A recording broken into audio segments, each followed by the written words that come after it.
સુરત શહેરની આશરે 240 textile market સંપૂર્ણપણે બંધ. સુરતમાં છેલ્લા 2 દિવસથી પડેલા ભારે વરસાદ અને અનેક વિસ્તારોમાં સર્જાયેલા જળબંબાકારના કારણે બુધવારે શહેરની આશરે 240 ટેક્સટાઇલ માર્કેટ સંપૂર્ણપણે બંધ રહી.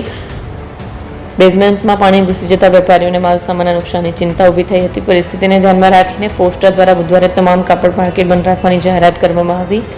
ફોસ્ટાની અપીલને વેપારીઓએ સંપૂર્ણ સમર્થન આપતા શહેરની તમામ મુખ્ય ટેક્સટાઇલ માર્કેટમાં વેપાર ધંધો બંધ રહ્યો. અંદાજે ₹200 કરોડનો દૈનિક કાપડ વેપાર પ્રભાવિત થયો. જોકે હવામાન વિભાગની ભારે વરસાદની આગાહી વચ્ચે બુધવારે સુરતમાં વરસાદે વિરામ લીધો, જેના કારણે પાણી ઉતરવાની પ્રક્રિયા શરૂ થઈ. વેપારીઓને આશા છે કે પરિસ્થિતિ સામાન્ય બનતા ગુરુવારથી માર્કેટ ફરી શરૂ થશે અને વેપાર નિયમિત રીતે આગળ વધશે.